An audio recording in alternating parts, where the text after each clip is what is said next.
Hello and welcome to this mini episode, which I hope will serve as sort of an appendix to episodes 193 and 194 concerning the Beach Boys' Holland album.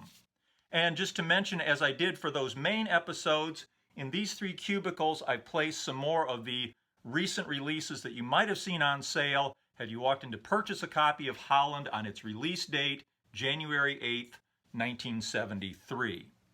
In this episode, for anybody unfamiliar with the Central California coast, I thought we would talk a little bit about its history and geography as referenced in the California Saga trilogy on the album. I've only been there a couple of times myself, once for a wedding and once on vacation. The main area discussed is here, south of Monterey Bay and north of San Simeon, famously the site of the estate of William Randolph Hearst. Big Sur at the south end is about 345 miles north of Los Angeles by car, and Monterey at the north end is about 120 miles south of San Francisco. For reference, Big Sur is about 180 miles west of Sequoia National Park. Big Sur is about 26 miles south of Monterey. Monterey, of course, is a city, while the downtown part of Big Sur is more of a village. Though Mike writes pretty eloquently about Big Sur in the first part of California Saga, he was actually living in Santa Barbara, which is about 260 miles south of Big Sur and 90 miles north of Los Angeles.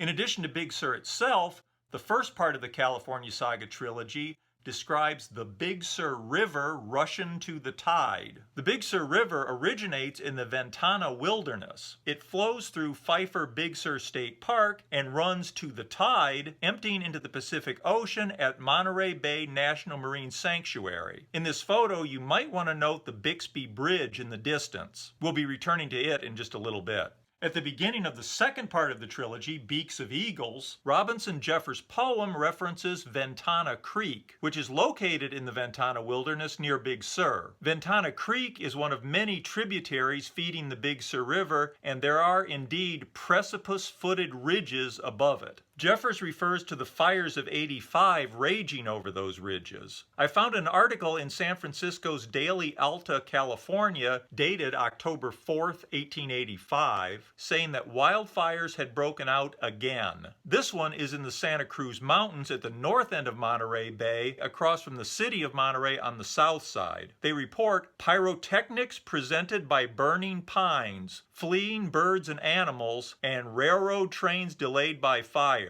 I also noticed that the California Department of Forestry and Fire Protection, which is tasked with preventing wildfires, was founded in 1885, so they must have had a particularly bad year with fires in 1885. Allen's lyrics also mention Thurso's Landing Shore, which is another Robinson Jeffers reference. Thurso's Landing is a Jeffers poem first published in 1932. The poem is about a love triangle involving a struggling California farmer, Reeve Thurso, his wife Helen, and another man. Thurso is heir to a failed lime kiln and redwood lumber mill. Thurso and Thurso's Landing are fictional, but is generally thought to reference Bixby's Landing just north of Big Sur. It's now the site of Big Sur's Bixby Bridge and the subject of yet another Jeffers poem, Bixby's Landing. That poem is about lime kilns in the area, which were used to reduce limestone to quicklime, which is used in steel making and concrete, among many other industrial applications. They took it from the hills right in through the cargo doors, using an elevated rail system from the hilltop to the sea, shown in this 1911 photograph. I'm not exactly sure where Al's references to a wagon load of bodies lay scattered and shipwrecked at sea came from.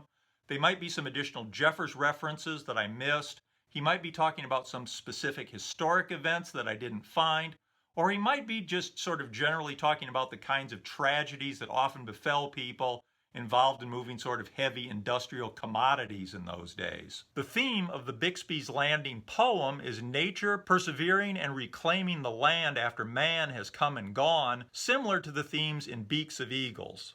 Early in the third part of the trilogy, California, there's a reference to Penny's place.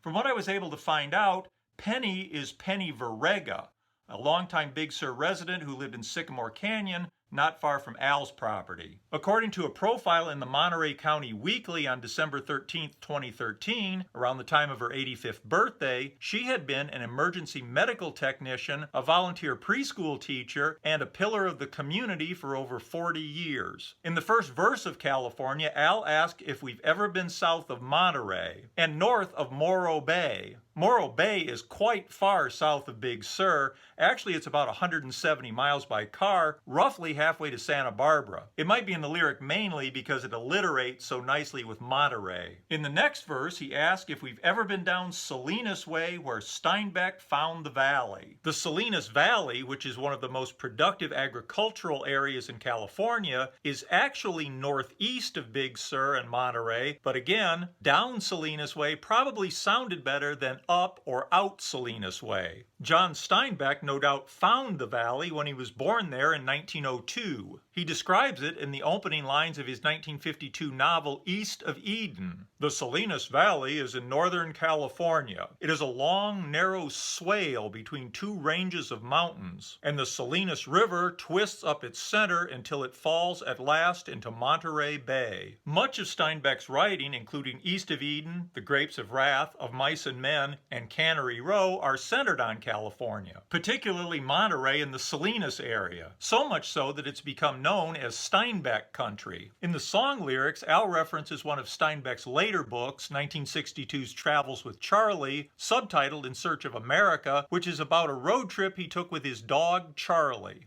Inspired by California Saga, I actually took along a copy of Travels with Charlie when we vacationed in Monterey and Big Sur years ago. And he does talk about it the way it was in Monterey and Salinas, but only for a couple of chapters toward the end. He covers 40 states in this book.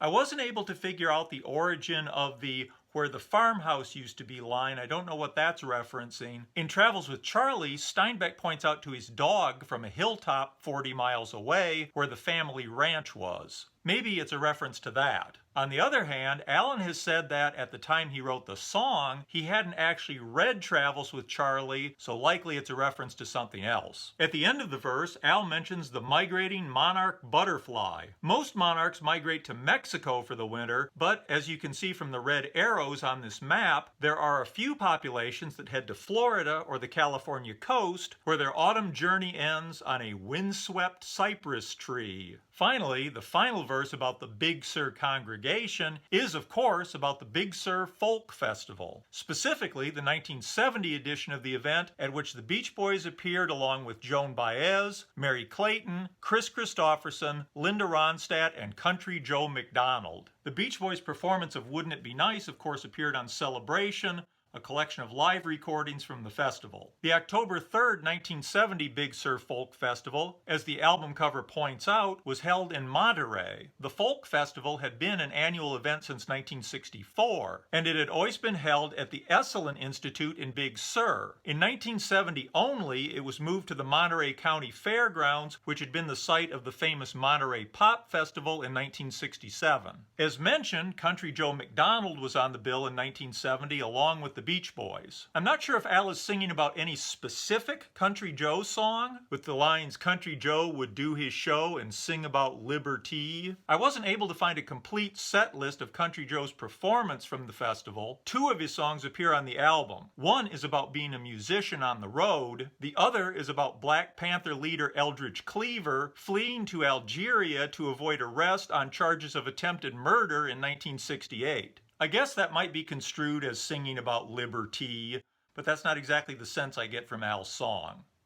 That about wraps it up for what I was able to find out. If anybody can add anything, particularly on where the farmhouse used to be or any of those other still mysterious references, please pass that along. I would really appreciate it. Thanks for watching this. If you haven't checked out episodes 193 and 194 on the Beach Boys Holland album, I invite you to do so. Thanks for watching. Bye.